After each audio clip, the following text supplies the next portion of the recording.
ñu dugg léegi si wàllum politique bi honorable sànq yàlla na ko junj si say kàddu résultat provisoire yi élection yi wàcc neen gis neen carrément résultat yi nu mu demee mun nañu wax ne carrément bi loon suivre li nga xam ne moo nekk campagne électorale bi amul lenn loo xam ne rek bett na si les Sénégalais Benno Bokk Yaakaar ils se retrouvent avec 82 sièges ñi nga xam ne mooy Yewwi Wallu 82 sièges pour Benno Bokk Yaakaar 80 sièges pour ñi nga xam ne mooy Yewwi Wallu Aar Sénégal les serviteurs bu Pape Djibril Fall ak Pape Diop moom am na li nga xam ne mooy benn siège honorable noo jàngatee voilà résultat yi. D'abord li muy fàttali nit ñi mooy le 31 décembre. Pardon le 31 juillet. élection am na Sénégal. ndax demoon nañ fi ba am ñoo xam ne dañ ne élection du am. am na fi ñoo xam ne dañu woon nañ dàq élection yi. Ginnaaw élection am na nag li ñu jàpp rek mooy sant yàlla ñi fexe ba élection moom am loolu mooy benn bi. bi des avant élection yi am dafa amoon coow yu bari ci réew mi ba ñetti nit faatu ci. loolu nag beesu fi. c'est-à-dire classe politique bu Sénégal ñoo tàmm su élection jubee. ñu mel ni ñu jëf. di tamaate. di woote fitna ay nit di ci faatu. 2011 fukki nit ak ñett faatu nañ keroog bi Abdoulaye Wade demee deuxième tour la ci opposition yi noppee la ci politiciens yi noppee wax. c'est vrai 2022 bi ñetti nit faatu nañ ci Mali foro boobaa léegi déggatoo sax ku wax seeni wax. or damaa jàpp ne am réew moo xam ne 2000 amoon na alternance bu fekkoon ne Abdou Diouf daa mënoon sàcc élection du ko ñàkk. 2012 moo amaat beneen alternance bu Abdoulaye Wade mënoon sàcc élection du ko ñàkk. 2022 Macky Sall ñàkk Ndakaaru toute la région de Dakar la moitié de la région de Thiès la moitié de la région de Diourbel toute la région de Ziguinchor bu mënoon sàcc élection loolu dam kon encore une fois woo nit ñi ci fitna ngir di tuuma sàcc élection loolu classe politique bu Sénégal daf ko war a weesu. c'est vrai.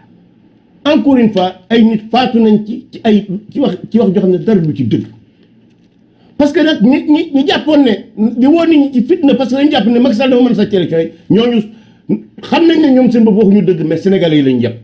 parce que jàpp keroog bisu élection yi lan ngay seetlu nit ñi dañuy sol xëy na taw bi sax moo tax nit ñi toilette wuñu dañuy sol ànd ak seen njaboot dem wote tranquillement ñibbisi. encore une fois classe politique bu Sénégal ñoo war a respecter Sénégalais yi. kon encore une fois ñi ci faatu man naa ngi leen yàlla na yàlla xare àjjana di leen jaale seen bokk waaye nañ xam ne politiciens yi toj ne rawatina ci nag ñi faatu mujj moom waaye Yewwi Askan Wi ñoo leen rey parce que nag gis nga ñoo leen parce que gis nga dee ki ko sooke moo ko waral bu ñu leen wowul woon ci ay caaxaan kon duñu faatu ay caaxaan la ñeen woo parce que ku ne wax ku xam Sénégal lu mu tuuti war nga xam ne le 31 juillet Sénégal yi ku ñu wooteel dama jot.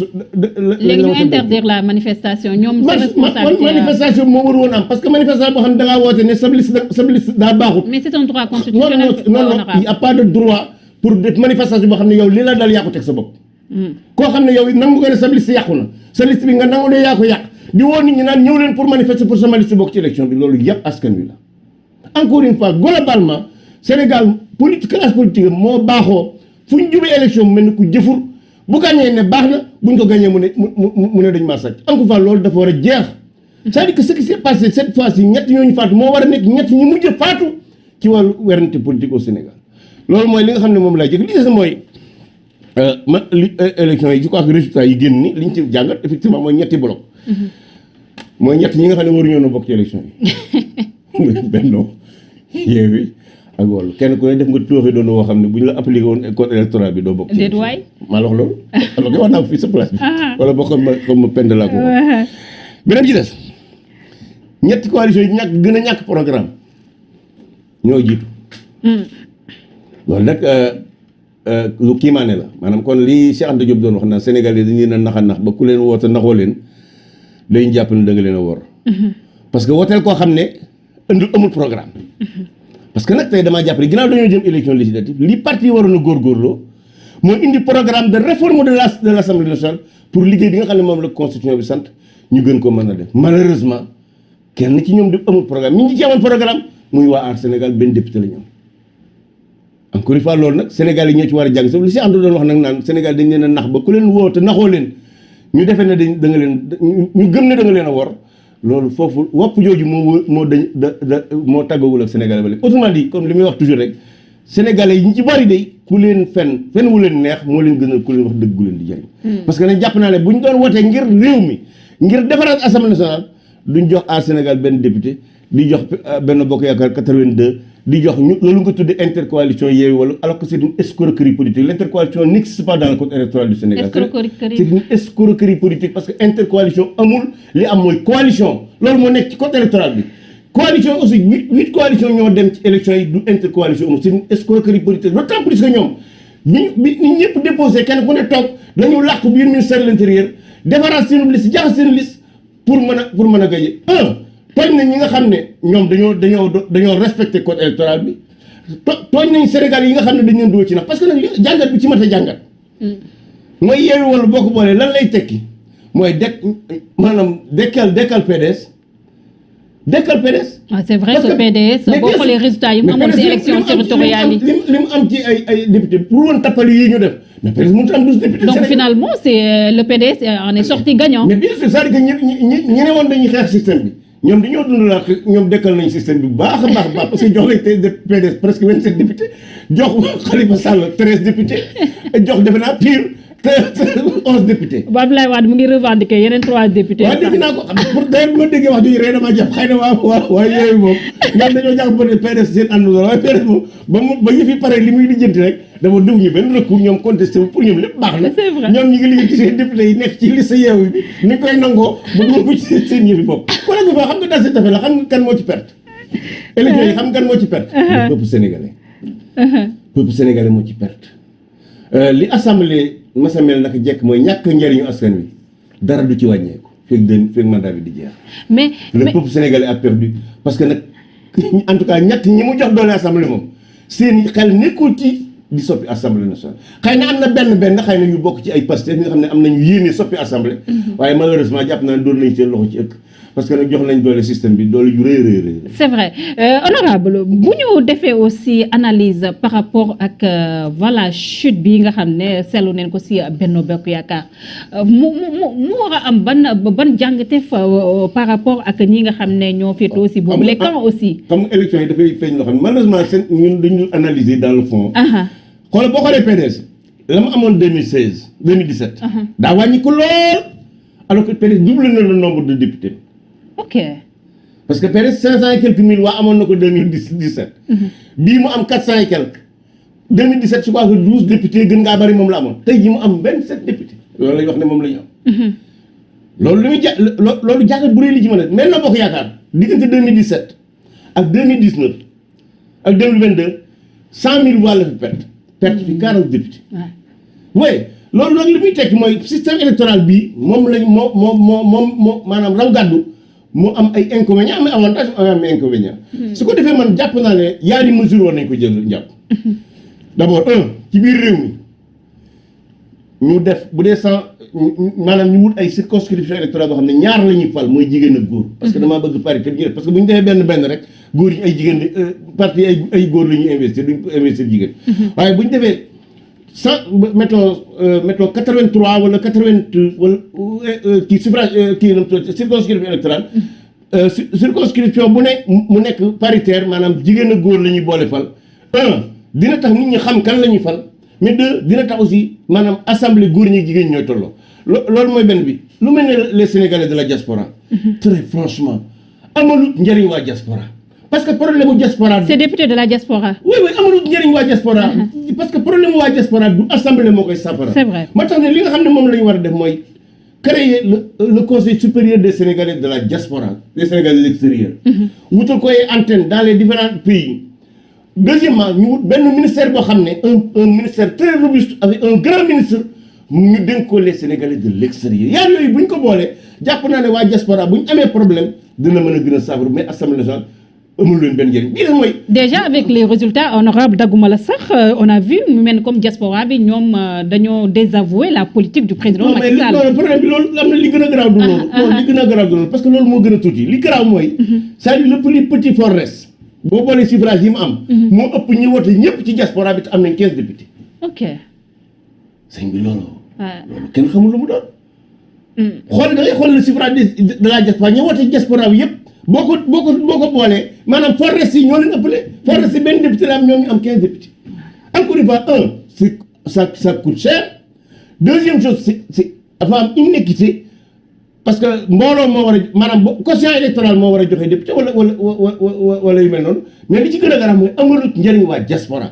pour man li amal njëriñ waa diaspora mooy ñu créé un conseil supérieur des Sénégalais de l'extérieur mu am ay antennes au Maghreb en Afrique de l'Ouest en Afrique centrale et en Afrique australe am en Europe du Sud en Europe du Nord ak en Amérique mu am ay antennes yoo xam ne day wutal leen ay permanence ak i permanent yoo xam ne ñoo fay ay nit a fay toog bépp nit boo xam ne da ngaa bokk diaspora bi te am jafe-jafe boo ko amee nga indi ko foofu su ko defee le conseil supérieur en relation avec un ministère plein chargé des Sénégalais de l'extérieur ñu jël ko en charge booba daañu mën a saafaral waa diaspora seen problème waaye le ministère les députés de la diaspora c'est de la démagogie. ñun ñoo ko fa defoon Macky Sall moo ko fi indi woon mais fondamentalement bu ñu defee le bilan. mais boobu yaa ngi woon à l'Assemblée de. dégg ma ne ñun xam nga ñun moom dañu doon am yaa nekkoon assemblée ñun kay weesu naa foofu man kay maa ko dirigé woon waaye le bilan. dama lay rafetlu non jël fàtte parce que fàtte ko 7 ans après.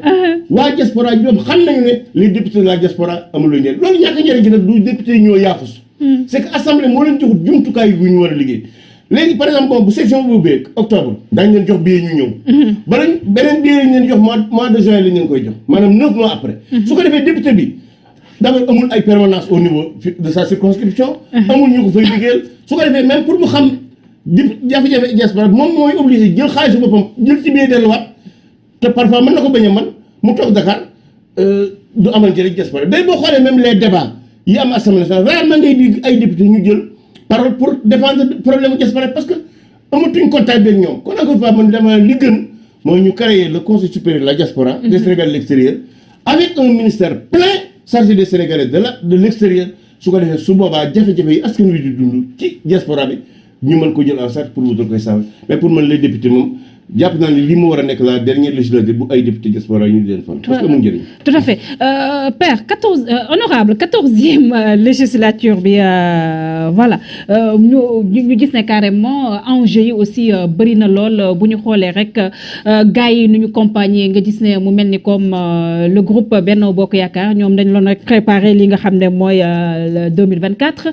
ñi nga xam ne di Yewwi Askan Wi aussi wàllu fu mu toll nii ñëw na si ndaje bi ñoom tamit muy mel ni comme aussi dañuy préparer l'après président de la République Macky Sall est-ce que jàpp nga ni 14e législature ak tamit ñi nga wax ne force yi commencé nañ destiné on parle d'une nouvelle reconfiguration politique dina amal njeexital ci mode de fonctionnement du pays bi. Dans le fond bu ñu analyser dans le fond waxuma ñu yem ci superficiel. allez-y faire honorable bu ñu recomposition bi xëy na li mu am mooy système bi le système ñoom Ousmane Sonko. non système bi Ousmane Sonko dàq na ko. système bi 135 députés am nañu ko fi. mais non xam naa ma dàq nañ ko. xam nga ñoom ñoo ko man waxuma la ñoom ñoo tudd dama ne tey jii les vainqueurs des législatives du 31 décembre. c'est le système. PDS am na 27 députés xëy na léegi au lieu mu nekk wàllu Sénégal xam naa dañu ko war a tuddee wàllu Karim pour ñu feet ba xam nan la ñuy def ba amnistier ko xëy na yeewi nu ñuy def ba yeewi Khalifa Sall moom te xëy na presque pour amnistier ko mais fondamentalement ñi ci gën a gagné. boo jëlee 82 députés Benno Bokk Yaakaar yi boole ci xëy na presque bu Pape Diop bi ak député PDS yi ak ñoom Khalifa Sall ak PUR ça c'est le système qui a donc finalement Ousmane Sonko et son parti ñoo nekk les grands perdants. Oui c'est les grands perdants ils se sont fait harakiri. Ils se sont fait harakiri et c'est dommage. da ngaa jàpp ne gars yi da leen jaay affaire yi politique. non mais xoolal keroog conférence de presse su PDS bi rek. tudduñu fa sax Yewwi pratiquement. c'est vrai. waxuñu recours ñoom li ñu def mooy seen député yi nekk ci liste Yewwi nañ leen ko delloo. regardez-moi ça xam nga parfois c'est vrai bon moi je les comprends parce que xam nga quand on est plus dans la tactique et dans la stratégie politique yu mel nii moo lay dal gis nga koo bokkul pas-pas koo bokkul jikko loo bañ a ànd ak moom moo gën soo ànd ak moom li gën mooy nga tàggu moom nu mu gën a gaawee mais nag xëy na fondamentalement aussi coow lee bari rek mais parti politique u Sénégal yi amul lu leen woote parce que gis nga woote ci idéologie lay nekk ak doctrine. mais maintenant on parle plus d'idéologie. mais loolu mooy caaxaan.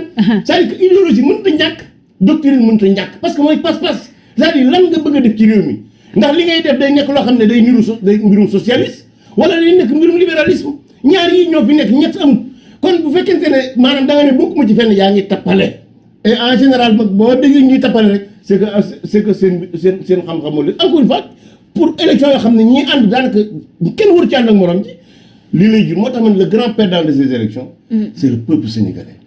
D'abord ñettam nit faatu nañ ci dépensé nañ ci alal ju bari waaye 14e législative bi du gën yi ko weesu.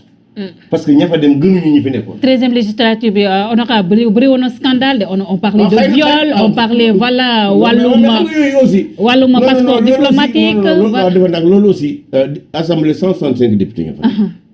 c'est pas parce que jiiñ nañ benn député viol que tous les députés c'est des violeurs. c'est pas parce que un député jiiñ nañ ko sàcc soppi xaalis que tous les députés soppi katu xaalis lañ. c'est pas parce que ay ñaari député def nañu nu mu tuddati ay jaay passeport diplomatique que tous les députés sont pareils déedéet c'est-à-dire nañu bàyyi di généraliser. parce que coow li muy bari ayib ya am assemblée ñu ko tuumaal mutuñu juróomi député wala boog ca lañu yem. kon encore une fois mënuñu jël juróomi député def dara ñu ne 167 yëpp ñoo tilim je crois que loolu aussi du man am te kon li am solo fondamentalement mooy assemblée nationale rôle bi mu war a jouer ci réew mi taxawaay bi mu war a taxaw ci réew mi état bu Sénégal jox ko jumtukaay yi mu ko defee débat bi moo war a nekk nan lañ war a def ba assemblée am ay jumtukaay. toujours dama koy wax. xam nga constitution bu Sénégal contrôler l'action du gouvernement évaluer les politiques publiques assemblée nationale rek la ko sant. président de la République li ñu ko sant mooy définir la politique de la nation waaye contenir politique boobu mooy définir buñ ko appliqué assemblée nationale la ko sant bu ko defee ma jàpp ne tey jii li ñu war a fexe mooy jox assemblée nationale ay jumtukaay expertise mooy ñu créer un office parlementaire de contrôle et d'évaluation des politiques publiques. loolu bu ñu ko defee bu ñu jëleen tey Cour des comptes. IGE commission nationale d'évaluation des politiques boole ko mu nekk un office parlementaire d'évaluation et de contrôle et d'évaluation des politiques publiques su boobaa assemblée nationale dana am jumtukaay goo xam ne dërëmu Sénégal fu ñu ko dugal assemblée mën naa xam ndax fan lañ ko dugal d'abord ak fañ ko dugal tax amal na njëriñ askan wi wala kon encore une fois loolu moo war a nekk débat bi. waaye campagne bi moom bu dee Wallu Yewwi yi ñoom lan lañ doon wax Macky Sall bu faloo bu ñu ko joxee majorité dana daganal homosexualité wala